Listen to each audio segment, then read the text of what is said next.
Sir నమస్తే sir. నమస్తే sir Nagababu గారు ఒక సంచలన ట్వీట్ అయితే ఒకటి చేశారు. ఏంటంటే అది రాష్ట్రంలో ఒక పార్టీ అయితే గొడవలు రేపేందుకు ప్రతి నియోజకవర్గానికి 10 కోట్ల రూపాయలు ఖర్చు పెడుతుంది. అది ఏ పార్టీ అంటే ఆయన ఆ పార్టీ పేరు చెప్పలేదు. మీ ఉద్దేశం ప్రకారం అది ఏ పార్టీ అనుకుంటున్నారు? ఇంకేముందంటే వైఎస్ఆర్సీపీ కూటమి నాయకుడు ఆయన. కూటమి మీద చెడు ప్రచారం చేయడానికి ఎవరికి ఉత్సాహం ఉంటుంది?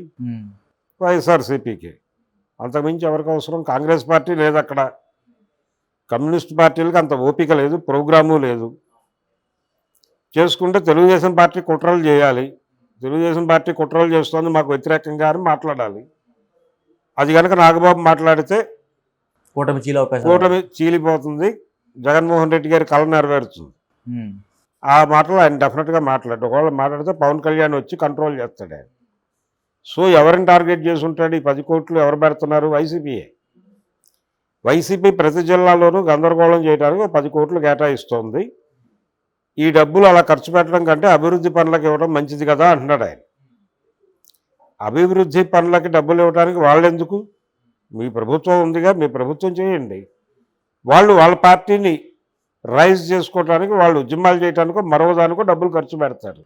వాళ్ళు ఆ ఉద్యమాలు చేయడానికి, ఇతరత్ర కార్యక్రమాల నిర్వహణకి, నిర్మాణాన్ని కాపాడుకోవడానికి డబ్బులు కేటాయించుకుంటే ఈయన దాన్ని ఇంకో కోణంలో చూపించే ప్రయత్నం చేస్తున్నాడు. దాన్ని ఎదుర్కోవడానికి మీరు ఒక మెకానిజంని డెవలప్ చేసుకోవాలి.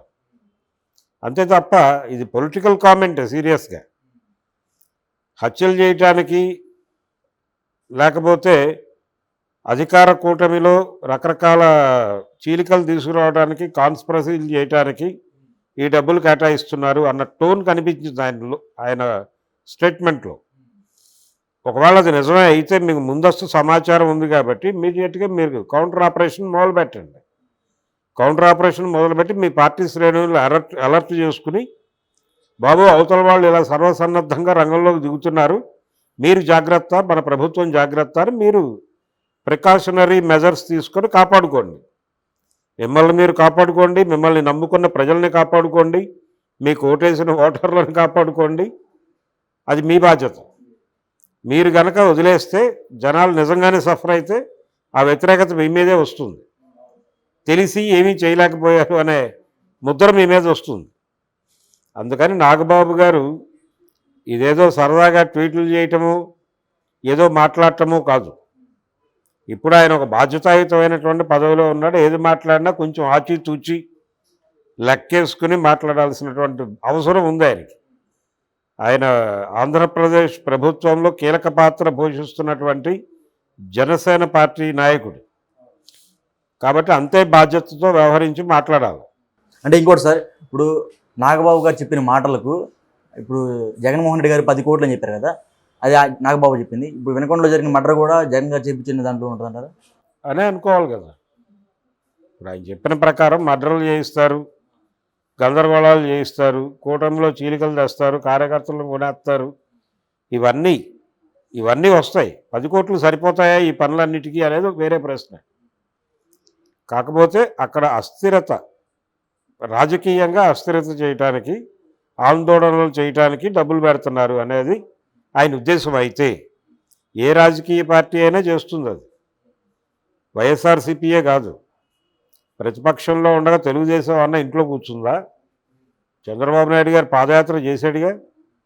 వారి నాయకులందరూ రోజు జనాల్లోకి వెళ్ళి ఏదో ఒక ఇష్యూ మీద గొడవ చేస్తూనే ఉన్నారుగా.